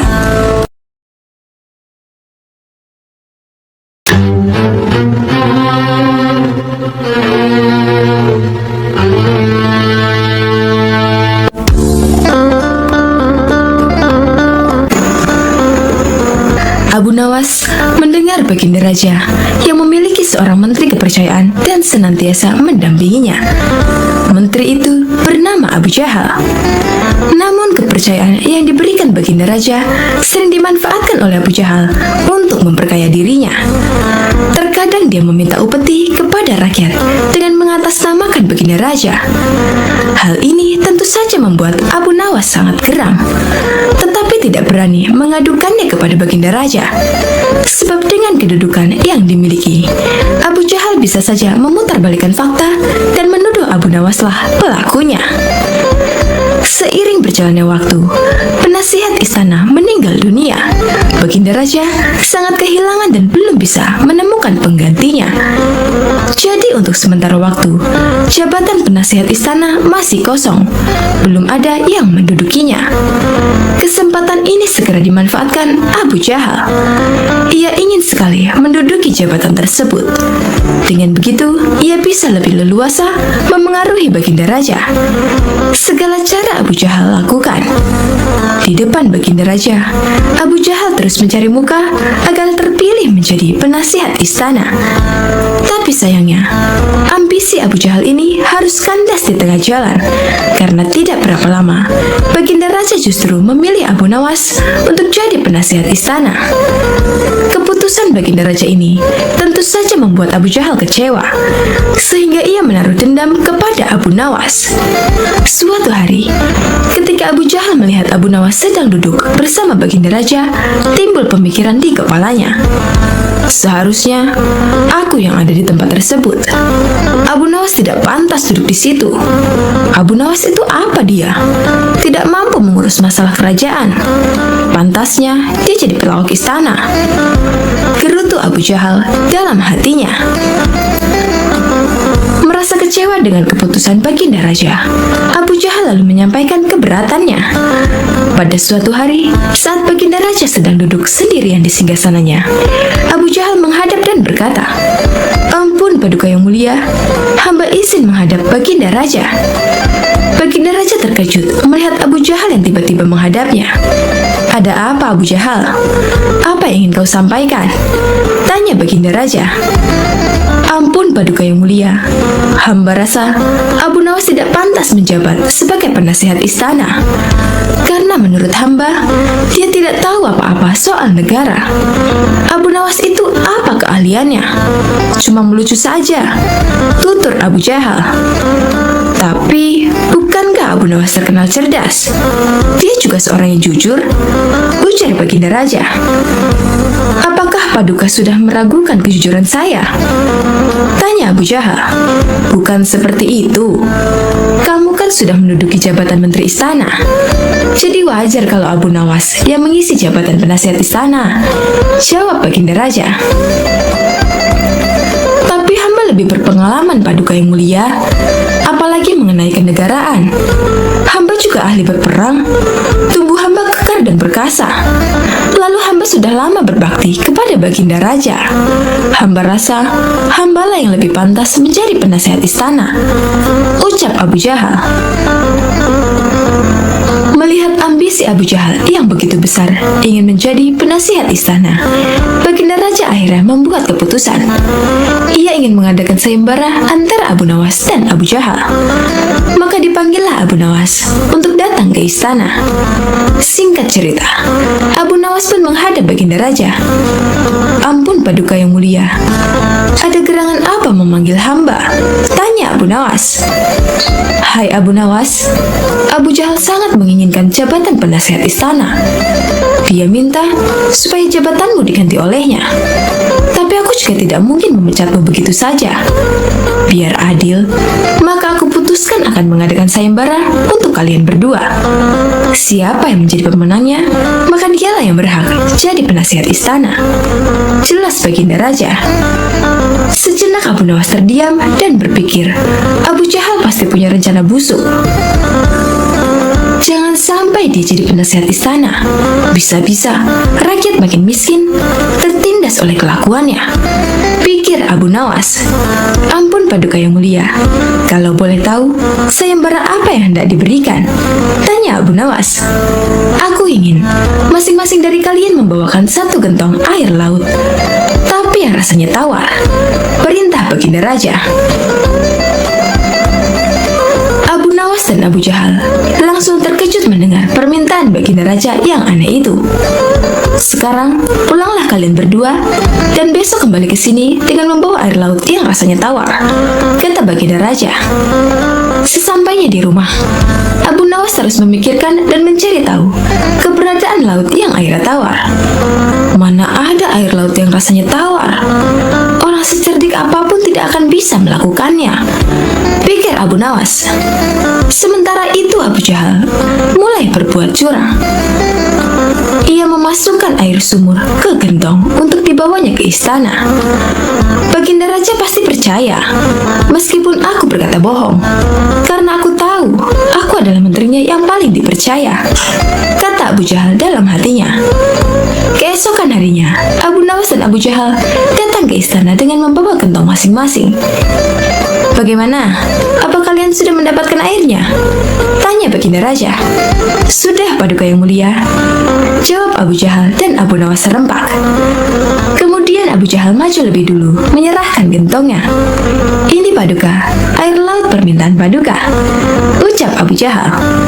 Baginda Raja lalu mencicipi air yang dibawa Abu Jahal. Bagus Abu Jahal, air ini rasanya tawar. Tapi benarkah ini berasal dari laut? Tanya Baginda Raja. Benar sekali Paduka, hamba sengaja mengambilnya dari laut yang tidak diketahui oleh banyak orang, jawab Abu Jahal penuh percaya diri. Sekarang tibalah giliran Abu Nawas menyerahkan gentong miliknya. Ketika Baginda Raja mencicipi air yang ada di gentong Abu Nawas, ia pun langsung berkata, "Hai Abu Nawas, kenapa rasanya masih asin dan getir? Yang aku minta air laut yang rasanya tawar," ucap Baginda Raja. Ampun Paduka yang mulia, tapi memang begitulah rasa air laut, balas Abu Nawas. Baiklah, karena lomba ini dimenangkan Abu Jahal, tentu dia yang akan menjadi penasihat istana, tutur Baginda Raja. Mendengar itu, Abu Jahal sangat kegirangan, sudah tidak sabar ingin menduduki jabatan tersebut. Ternyata sangat mudah mengelabui Baginda Raja, pikir Abu Jahal. Tapi tiba-tiba Baginda Raja kembali berkata, "Hai Abu Jahal, di mana kamu menemukan laut yang airnya tawar? Antarkan aku ke sana sekarang. Aku ingin mandi di sana," titah Baginda Raja. Seketika wajah Abu Jahal menjadi pucat, tubuhnya lemas dan gemetaran. "Anu Paduka yang mulia, hamba kenapa? Kalau kamu tidak bisa membuktikannya, berarti kamu telah membohongiku," ucap Baginda Raja. "Ampun Paduka yang mulia, air yang hamba bawa memang bukan air laut, tapi air dari sumur," kata Abu Jahal ketakutan. "Kamu lancang Abu Jahal, kamu kira aku anak kecil yang mudah dikelabui? Karena kamu telah berani berbohong, maka sebagai hukumannya, kamu bukan hanya gagal jadi penasihat istana, tapi juga akan dipecat dari menteri. Kamu juga harus menjalani hukuman penjara," bentak Baginda Raja. Kemudian Baginda Raja memerintahkan beberapa pengawal untuk menangkap Abu Jahal dan memasukkannya ke penjara. Kini tinggallah Abu Nawas di hadapan Baginda Raja.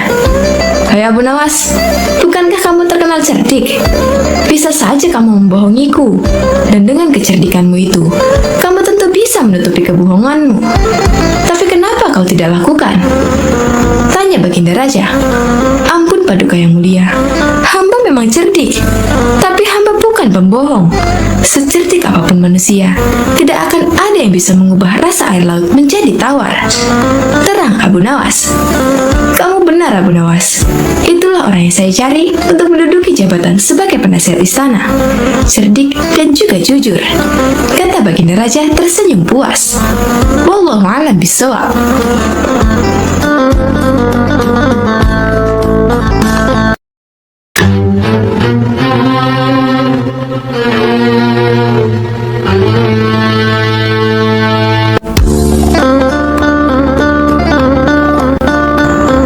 Assalamualaikum warahmatullahi wabarakatuh. Sobat Asul rahimakumullah. Abu Nawas adalah seorang ulama besar yang terkenal dengan kecerdasannya dan dipercaya sebagai wali Allah. Di suatu hari, Baginda Raja Harun al-Rashid merasakan sakit di seluruh anggota badannya. Bahkan, untuk berjalan saja terasa berat. Akhirnya Baginda Raja memanggil tabib istana untuk mengobatinya. Tapi ternyata hasilnya nihil. Lantaran tabib istana hingga tabib sekota Baghdad tak bisa mengobatinya. Akhirnya, Raja Harun al-Rashid membuat sayembara untuk para tabib agar bisa menyembuhkan penyakitnya. Barang siapa yang bisa mengobati penyakit Baginda Raja akan diberi hadiah uang emas yang banyak. Sayembara tersebut pun menyebar di seluruh kota. Banyak para tabib yang akhirnya ikut mengadu nasib untuk mengobati Baginda Raja. Abu Nawas yang mendengar sayembara itu pun tertarik untuk mencobanya. Padahal ia sama sekali tidak mempunyai kemampuan untuk mengobati. Hari yang ditunggu pun telah tiba. Abu Nawas menghadap raja untuk mencoba mengobatinya. Abu Nawas, rupanya engkau ikut pula dalam sayembara yang kuadakan ini, kata raja. Benar Baginda, kata Abu Nawas. Apa kamu bisa mengobati penyakitku ini? Tanya Raja Harun al-Rasyid. Hamba akan mencobanya Baginda. Hamba akan mencoba menerapkan cara-cara yang belum pernah dilakukan oleh tabib lainnya, jawab Abu Nawas meyakinkan. Abu Nawas kemudian meminta Raja Harun al-Rasyid untuk menerangkan penyakit apa yang dideritanya agar bisa memberikan tindak lanjut. Baginda Raja Harun al-Rasyid pun menerangkan jika tubuhnya terasa nyeri, tangan dan kakinya terasa pegal-pegal. Setelah memeriksa, Abu Nawas tak langsung mengobatinya. Ia meminta waktu 2 hari kepada Raja Harun al-Rasyid untuk meramu resep obat terbaik untuknya. Di bawah pohon yang rindang, Abu Nawas terus berpikir resep untuk sang Baginda. Maklum saja, Abu Nawas bukanlah tabib, sehingga ia pun bingung harus memberikan resep apa untuk Baginda Raja. Sambil duduk dan berpikir, dari kejauhan ia melihat seorang kakek tua yang masih sibuk sendirian memetik buah-buahan di kebun kurma. Abu Nawas yang heran langsung mendekati kakek tersebut. Setelah bercakap-cakap dengan kakek tersebut, Abu Nawas mendapat jawaban. Kakek tersebut menjadikan aktivitas memetik buah sebagai kesibukan. Jika tak ada kesibukan tersebut, malah merasa badannya pegal-pegal. Dari pertemuan tersebut, akhirnya Abu Nawas menemukan penyebab sakitnya Baginda Raja. Esok harinya, Abu Nawas pun menghadap Baginda Raja Harun al-Rasyid. Hai Abu Nawas, belum 2 hari kau sudah menghadapku. Mana obat untukku? Tanya Raja Harun al-Rasyid. Maafkan hamba Baginda. Kali ini hamba datang belum membawa obat yang dapat Baginda minum. Sebab obat yang bisa menyembuhkan Baginda hanya telur unta. Baginda harus cari telur unta itu sendiri, karena jika tak dicari sendiri, maka khasiatnya akan hilang.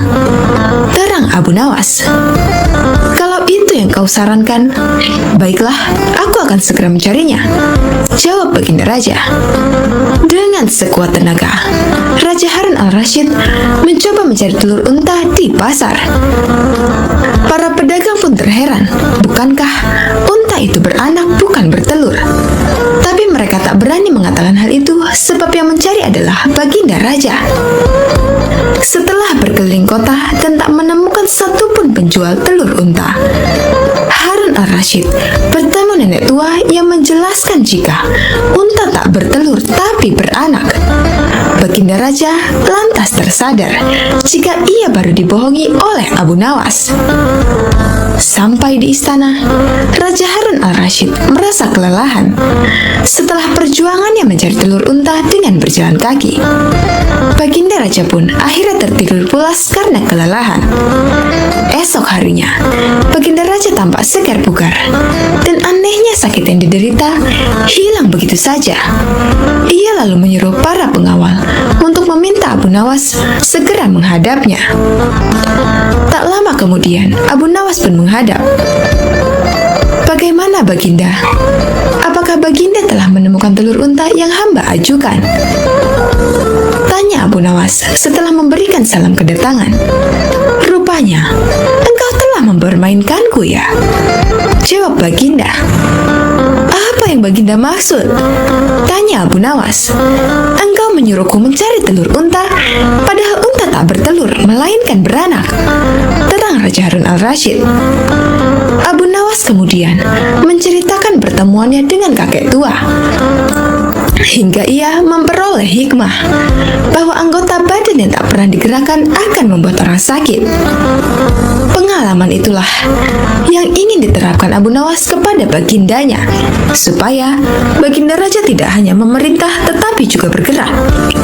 Tentu saja Baginda tidak akan menemukan telur unta, sebab tidak akan mungkin ada unta yang bertelur. Tapi, bukankah Baginda sekarang sudah merasa lebih enakan? Tanya Abu Nawas setelah memberikan penjelasan. Benar? Apa yang kau katakan itu benar, Abu Nawas? Jawab raja yang tak lagi marah mendengar jawaban Abu Nawas. Bahkan aku semalam dapat tidur dengan pulas sekali. Lanjut Baginda Raja. Kalau begitu, betul jika ada pepatah yang mengatakan, tidak ada kelezatan kecuali setelah kepayahan. Sahut Abu Nawas. Mendengar hal itu, Raja Harun al-Rasyid pun tertawa dan geleng-geleng kepala atas kecerdikan Abu Nawas.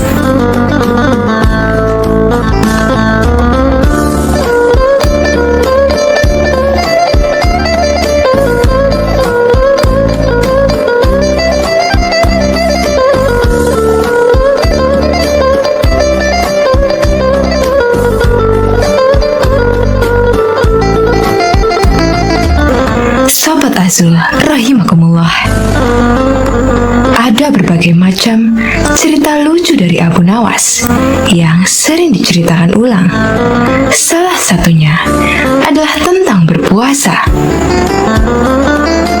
Seperti dalam kisah kocak lainnya tentang sang pujangga, ada saja akal cerdik yang ia lakukan. Kali ini, dirinya yang tengah berpuasa hendak dikerjai oleh dua sahabatnya yang tidak berpuasa. Kira-kira, akal seperti apakah yang ia lakukan untuk menghadapi kedua sahabatnya itu?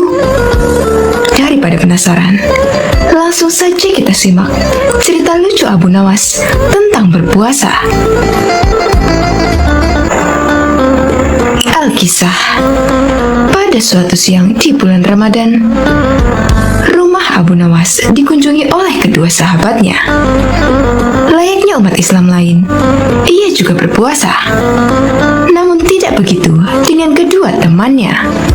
Kedua sahabatnya itu datang ke rumah sang pujangga dengan tujuan untuk bersekongkol mengerjainya. Assalamualaikum, ucap kedua sahabat nyaris bersamaan. Abu Nawas, mengapa kamu di rumah saja? Ayo kita ngabuburit. Tanpa berpikir apa-apa, Abu Nawas mengiyakan ajakan mereka untuk mengisi waktu sembari menunggu berbuka puasa. Namun, siapa sangka kedua temannya itu justru mengajaknya pergi ke sebuah tempat makan. Karena kebaikan hatinya, sang pujangga Arab itu tidak protes sama sekali. Ia ikut saja masuk ke dalam tempat makan tersebut. Meskipun begitu, karena tengah berpuasa, ia bertekad tidak akan ikut makan. Untungnya, kedua temannya itu membeli makan untuk dibawa pulang, bukan makan di tempat. Rupanya, kedua temanku ini sangat menghormatiku yang sedang berpuasa. Meskipun tidak berpuasa, tapi mereka tidak makan langsung di tempat makan itu, melainkan membawa makanannya pulang, pikir Abu Nawas. Setelah selesai membeli makanan, mereka bertiga menuju ke rumah salah seorang sahabat. Kebetulan saja, ketika sampai di sana, azan maghrib baru saja berkumandang. Wah, sudah waktunya berbuka puasa, ucap Abu Nawas.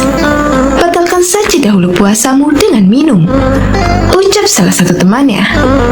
Sang pujangga pun segera minum, kemudian menunggu ditawari makan bersama.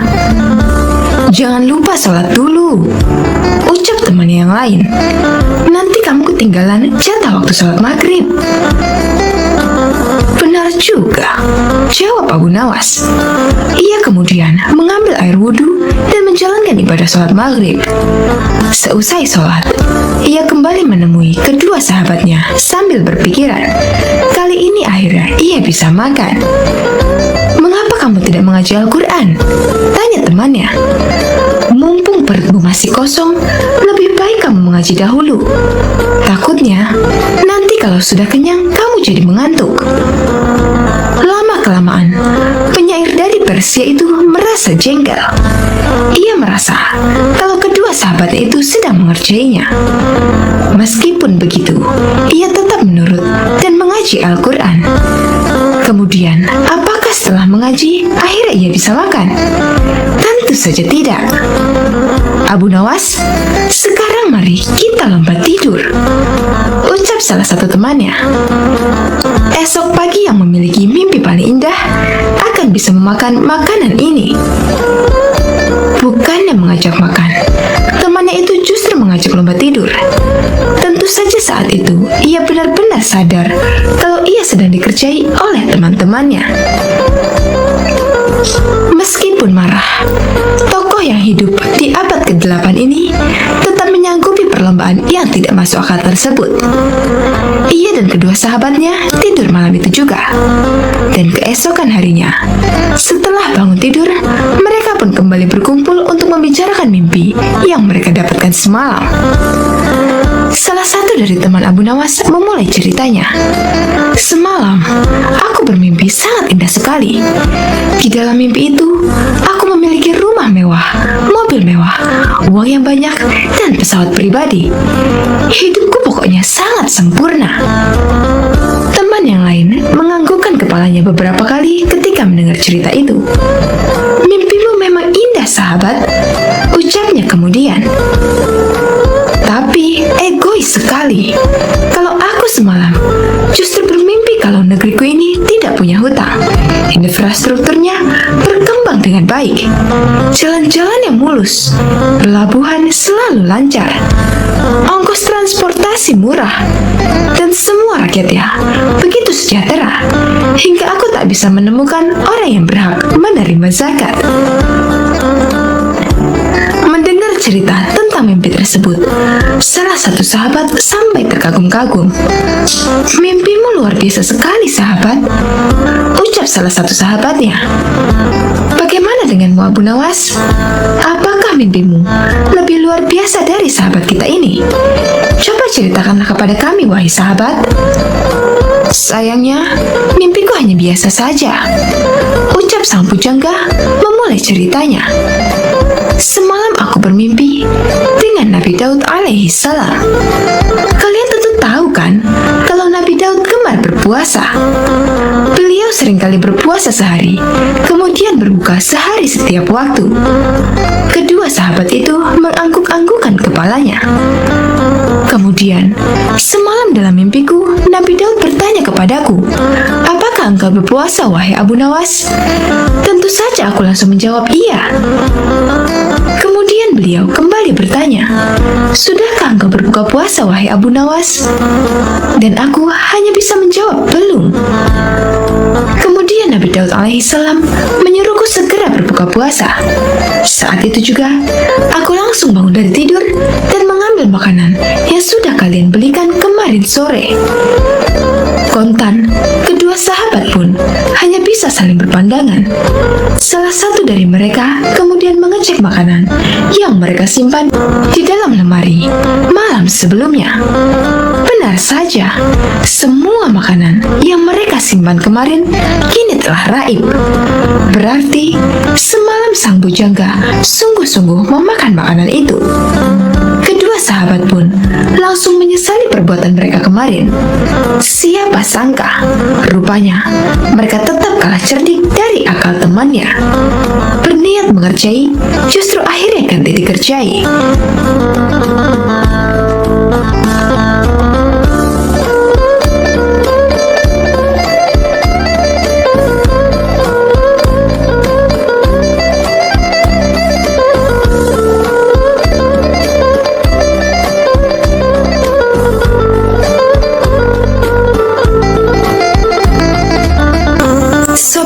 Rahimakumullah. Dikisahkan, kala itu sejumlah penduduk Baghdad berkumpul di depan istana Khalifah Harun al-Rasyid. Sebagian berteriak dan meminta agar Abu Nawas segera ditangkap. Dikisahkan dalam buku Kisah Lucu Kecerdasan Abu Nawas, susunan Sukma Hadiwianto, kala itu sejumlah penduduk Baghdad berkumpul di depan istana Khalifah Harun al-Rashid. Sebagian berteriak dan meminta agar Abu Nawas ditangkap. Para penduduk protes karena baliho raksasa milik Abu Nawas yang dipasang di depan rumahnya yang berbunyi, "Dijual cepat matahari Baghdad. Siapa cepat dapat bonus anak unta." Penduduk lainnya merasa panik dan kasak-kusuk di depan istana. Mereka takut sekaligus bingung. Jika matahari Baghdad dijual, maka bagaimana mereka bisa hidup? "Abu Nawas, kamu serius mau menjual matahari?" tanya Khalifah Harun al-Rashid sambil mengamati massa yang membludak di depan istananya. "Benar, Baginda. Supaya kita bisa ikut cara mereka menggunakan otak," jawab Abu Nawas. "Maksudnya?" Khalifah kembali bertanya. "Begini, Baginda. Apakah Baginda senang infrastruktur di Baghdad terbangun hebat di zaman Baginda? Baginda bangga bisa menjadi teladan untuk rakyat bahwa selama menjabat jadi khalifah, Baginda tidak korupsi. Baginda senang tidak mempertontonkan keserakahan dengan menguasai ratusan ribu hektar padang pasir. Padahal Baginda bisa melakukannya dengan kekuasaan yang sekarang Baginda genggam," beber Abu Nawas. Khalifah Harun al-Rashid yang bingung lantas meminta Abu Nawas untuk menjelaskan maksud dari ucapannya. "Abu Nawas, coba ke inti masalah. Jika Baginda turun dan tanya massa yang sekarang berdemonstrasi itu, ketahuilah bahwa mereka akan menjawab, 'Buat apa bangun infrastruktur? Infrastruktur tidak bisa dimakan.' Jadi, jalan-jalan mulus yang Baginda bangun selama ini, puluhan bendungan yang Baginda banggakan, lapangan terbang, rel kereta api di Koramabad, pasar-pasar di Kirkuk, itu semua percuma, tidak bisa dimakan," kata Abu Nawas menjelaskan. Khalifah Harun al-Rashid pun terdiam. Baginda bangga tidak korupsi. Anak Baginda jual pisang goreng. Itu malah membuat mereka marah dan cemburu. Buat mereka, Baginda mestinya korupsi agar mereka tak repot-repot lagi bikin isu tak masuk akal. Misalnya, Baginda keturunan Mongolia. Baginda memusuhi ulama. Baginda membiarkan partai Bands yang sudah dilarang tumbuh lagi.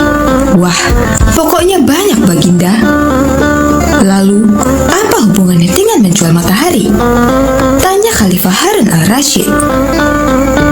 Abu Nawas kemudian menjelaskan apa yang dianggap Khalifah Harun sebagai prestasi nasional justru dianggap pemborosan dan membebani negara karena mereka terbiasa melihat prestasi yang ada di ruang gelap. Di ruang gelap, gadis cantik tak terlihat. Sebatang emas bisa dianggap besi. Tapi, kalaupun mata mereka tak melihat di ruang gelap, bukankah telinga mereka dapat mendengar? Hati mereka terbuka. Bagaimana mungkin mereka menuduhku memusuhi ulama, padahal wakilku sekarang adalah ulama besar? Jikapun mereka tak suka aku, bukankah kepada mereka sekarang aku sodorkan ulama yang dulu mereka klaim mereka bela? Mengapa sekarang mereka tinggalkan? Abu Nawas kemudian berkata, "Baginda, itulah enaknya melihat dunia di ruang gelap sambil terbalik. Kita bisa menikmati apa yang mereka nikmati selama ini. Baginda tidak capek berpikir rasional." Khalifah Harun al-Rashid kembali terdiam. Abu Nawas lanjut menjelaskan, "Percayalah Baginda, hanya dengan melihat segala sesuatu di kegelapan, Baginda akan paham mengapa selama ini mereka melihat infrastruktur megah, pemerataan pembangunan di daerah tertinggal, semuanya sama sekali tidak berguna karena tak bisa dimakan. infrastruktur memang tak bisa dimakan. Tapi dengan infrastruktur, kita semakin mudah mencari makan. Itu cara berpikir rasional dan normal, Paduka. Masa di depan istana semakin membludak. Khalifah Harun al-Rashid masih terdiam. Ia lantas memberi isyarat membenarkan ucapan Abu Nawas. Jadi, boleh saya menjual matahari? Kisah ini menunjukkan bahwa Abu Nawas sebagai pribadi yang cerdas dan peduli. Mimpi tak akan nyata karena keajaiban. Butuh keringat, kebulatan tekad, dan kerja keras untuk mewujudkan